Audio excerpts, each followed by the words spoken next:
नमस्कार, आप देख रहे हैं यूपी खबर। यूपी के जनपद मऊ से आपको बता दें कि मऊ जनपद में 4 विधानसभा सीट है। इस समय मैं मौजूद हूँ मऊ के घोसी विधानसभा सीट पर, और जो जगह है यह जगह है घोसी विधानसभा का। जो बसपा के प्रत्याशी है वसीम इकबाल उर्फ चुन्नू खा, उनके कार्यालय पर इस समय मौजूद है। आपको दिखा दें, यहाँ कुछ बैनर लगे हुए अम्बेडकर जी के, डॉक्टर APJ अब्दुल कलाम के। यहाँ कुछ समर्थक बैठे हुए। आइए सीधे इनसे बात करने का प्रयास करते हैं कि आखिरकार घोसी की माहौल क्या चल रही है। वसीम इकबाल के पक्ष में, चुन्नू खा के पक्ष में क्या इस समय माहौल चल रहा है, घोसी की जनता के मूड इस समय क्या। आइए सीधे बात करते हैं। यहाँ कुछ समर्थक बैठे हुए हैं और आपको बता दें कि मऊ जिला के जिला संगठन मंत्री में, इनसे सीधे आइए बात करने का प्रयास करते हैं कि आखिरकार घोसी की माहौल क्या चल रही है। सबसे पहले आपका मेरे चैनल पे बहुत बहुत स्वागत है। धन्यवाद। मैं रिजवान खान, बहुजन समाज। आप पूछिए। अब देखा यह जा रहा है कि यहाँ से घोसी विधानसभा से वसीम इकबाल और चुन्नू खा को BSP ने टिकट दिया। क्या तैयारी है इस बार जनता के बीच पार्टी की? हम बहुजन समाज पार्टी के वर्कर हैं और बहन जी के आस्था और नीतियों पर विश्वास करते हैं। सबसे पहले मैं आपको बता देना चाहता हूं कि हम लोग की जो संगठन है, हम संगठन के माध्यम से चुनाव लड़ते हैं और हमारी संगठन इतनी मजबूत है कि हम जो है इस संगठन के दम पे बहुत ही ज़्यादा मतों से जीतने जा रहे हैं। वसीम इकबाल उस चुन्नू भाई को इस मरतबा 2022 के चुनाव में भारी मतों से जिता करके बहन जी के हाथों को मजबूत करेंगे। अब 5वीं बार मुख्यमंत्री बहन जी को बनाने जा रहे हैं। आपको हम ये संदेश दे रहे हैं जनता को। देखा जा रहा है तो वहीं घोसी विधानसभा से बस सपा ने टिकट दिया दारा सिंह चौहान को, जिसको दल बदलू नेता भी कहा जाता है, मौसम वैज्ञानिक भी कहा जाता है। उनसे अगर देखा जाए तो आमने सामने टक्कर वसीम इकबाल जी का है। क्या कहेंगे इस पे? मैं किसी का नाम नहीं ले रहा हूं, लेकिन आपको बता देना चाहता हूं चैनल के माध्यम से कि जिस तरीक़ा से गिरगिट रंग बदलता है, उस तरीक़े से कुछ नेता हैं जो कुर्सी हमेशा बदलते रहते हैं।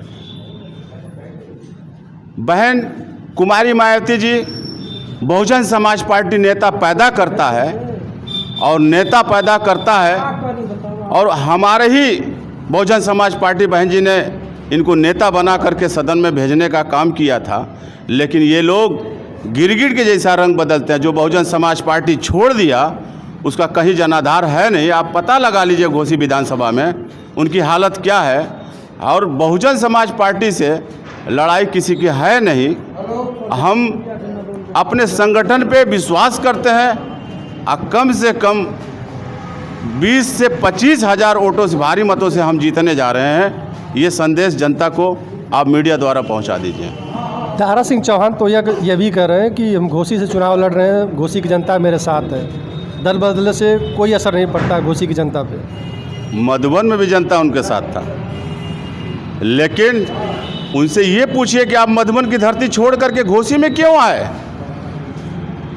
मधुबन की धरती वीरों की धरती थी, वहाँ की जनता ने नकार दिया, और जब जनता नकारा तो भागने लगे इस दल में और उस दल में। ये गिरगिट के जैसा मैंने पहले आपको बता दिया, रंग बदलने में माहिर हैं कि कहाँ पे हम जाए कि हमारी कुर्सी फिक्स हो जाए।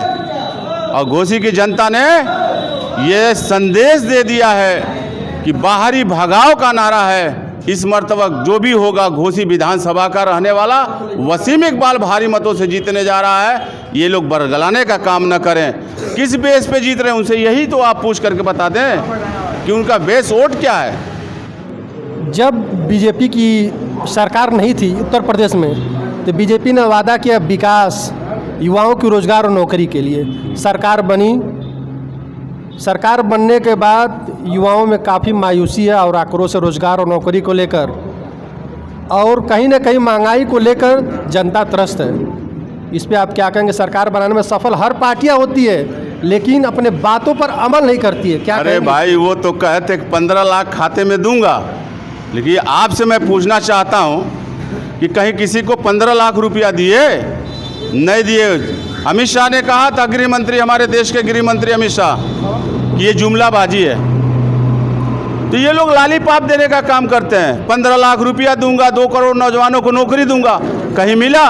जितनी भी कल कारखाने थे वो हवाई जहाज, एयरपोर्ट बेचने का काम किया, रेलवे बेचने का काम किया, सारे संस्था को बेच दिए। 2 करोड़ नौजवानों की रोजगारी, नौकरी देने की बात कही थी, लेकिन क्या किसी को मिला? सारी के सारे महंगाई बढ़ गए। जो सिलेंडर 500 रुपया का था वो 1100, तकरीबन 1150 1100 रुपया हो गया। बिजली बिल जो हमारी 500 रुपया आती थी वो इस दिसंबर माह से 1050 रुपया फिक्स कर दिया गया। खाद हरी क्रांति लाएंगे, कहाँ हरी क्रांति है? जो सब्सिडी मिलती थी वो सब्सिडी नहीं किसान को मिलती है। यूरिया है, डाई है, कहाँ उपलब्ध हो रहा है? अब ये बताइए आप कि जब हमारे देश की जनसंख्या बढ़ेगी और हरी क्रांति नहीं होगी तो देश के अंदर क्या होगा? भ्रष्टाचार बढ़ेगी, बेरोजगारी बढ़ेगी, महंगाई बढ़ेगी।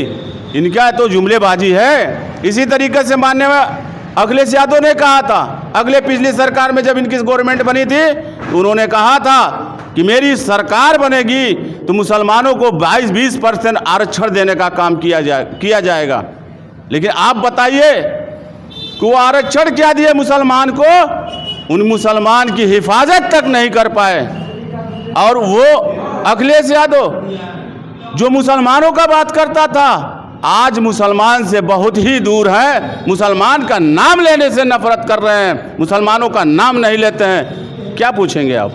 क्या लग रहा है कि जैसे आप महंगाई की बात करें, बेरोजगारी की बात करें, अगर बसपा सरकार बनती तो क्या इस पर विराम लग सकता है? युवाओं को रोजगार मिल सकती है? महंगाई पर विराम लग सकता है क्या?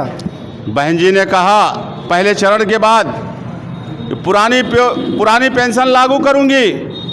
अगर मेरी सरकार बन गई तो हर गरीबों के घर के अंदर एक एक नौकरी दे करके। बहन जी ने अपने काम पे विश्वास किया है, वो फालतू जुमलेबाजी नहीं करती कि अब फालतू भाषण दे करके आप अपना जो है फंडा चला के कि हम ये करेंगे।